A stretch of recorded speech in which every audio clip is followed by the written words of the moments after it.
श्री कृष्ण का जन्म, एक चमत्कार की शुरुआत।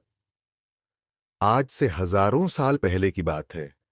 मथुरा में एक क्रूर राजा कंस का शासन था। कंस बड़ा अत्याचारी था और उसकी बहन थी देवकी। देवकी की शादी वासुदेव से हुई, लेकिन शादी के दिन ही कंस को एक आकाशवाणी सुनाई दी। आकाशवाणी ने कहा, कंस, तू कितना भी अत्याचार कर ले, लेकिन देवकी का 8वां बेटा तेरा वध करेगा। ये सुनते ही कंस डर गया। उसने देवकी और वासुदेव को अपनी जेल में डाल दिया। एक एक करके उसने उनके 7 बच्चों को मार डाला। लेकिन जब 8वां बच्चा आने वाला था, तब भगवान की माया ने कमाल दिखाया। वो रात थी भाद्रपद की अष्टमी, रोहिणी नक्षत्र वाली रात। आसमान में बादल गरज रहे थे, बिजलियां चमक रही थीं और मूसलाधार बारिश हो रही थी। उसी रात जेल के एक छोटे से कोने में देवकी ने एक नन्हे से बालक को जन्म दिया। वो बालक और कोई नहीं, स्वयं भगवान विष्णु के अवतार थे, हमारे श्री कृष्ण। जैसे ही कृष्ण का जन्म हुआ, चारों तरफ एक अलौकिक प्रकाश फैल गया। देवकी और वासुदेव की आंखों में आंसू आ गए। उन्होंने देखा कि उनके नन्हे से बेटे के 4 हाथ हैं, हाथों में शंख, चक्र, गदा और पद्म। लेकिन तभी वो अलौकिक रूप गायब हो गया और सामने था एक प्यारा सा बच्चा जो मुस्कुरा रहा था। कृष्ण ने वासुदेव से कहा, पिताजी, मुझे जल्दी से गोकुल ले चलो, वहां नंद और यशोदा मेरा इंतजार कर रहे हैं।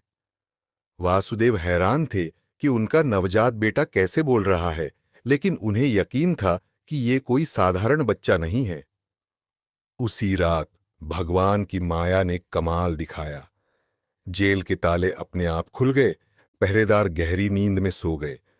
वासुदेव ने नन्हे कृष्ण को एक टोकरी में रखा और बाहर निकल पड़े। सामने थी उफन्नती यमुना नदी, लहरें आसमान छू रही थीं।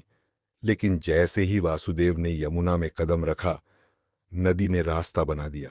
शेषनाग ने अपने फनों से बारिश को रोक लिया ताकि नन्हा कृष्ण भीग न जाए। वासुदेव गोकुल पहुंचे, जहां नंद और यशोदा सो रहे थे। उसी रात यशोदा ने एक बेटी को जन्म दिया था। वासुदेव ने अपनी बेटी को टोकरी में रखा और कृष्ण को यशोदा के पास छोड़ दिया। फिर वे अपनी बेटी को लेकर मथुरा लौट आए। जब कंस को पता चला कि 8वां बच्चा पैदा हो गया है, वो जेल में पहुंचा, लेकिन वहां उसे एक बेटी दिखी। कंस ने उस बेटी को मारना चाहा, लेकिन वो बेटी हवा में उड़ गई। वो कोई और नहीं, मां योगमाया थी।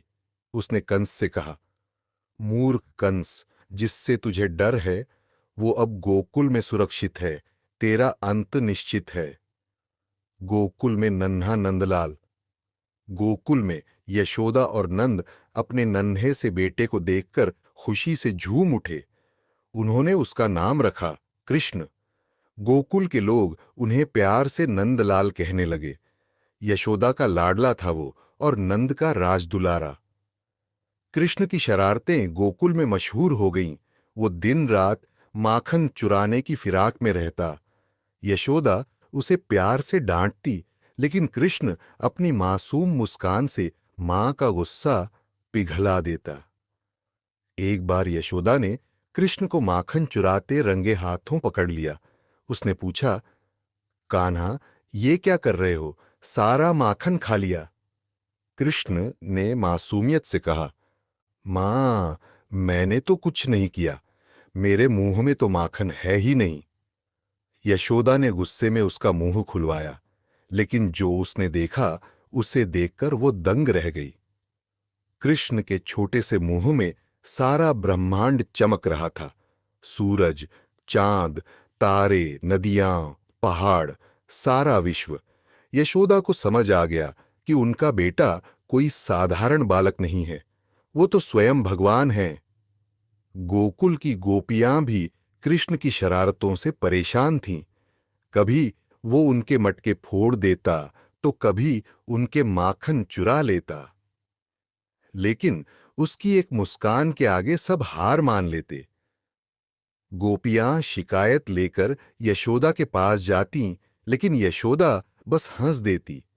वो कहती, मेरा कान्हा तो बहुत नटखट है, लेकिन उसका दिल सोने जैसा है। मजेदार किस्सा। एक बार गोपियां कृष्ण को सबक सिखाने की ठान कर आईं। उन्होंने उसे माखन चुराते पकड़ा और कहा, आज तो तुझे यशोदा से डांट पड़वाएंगे।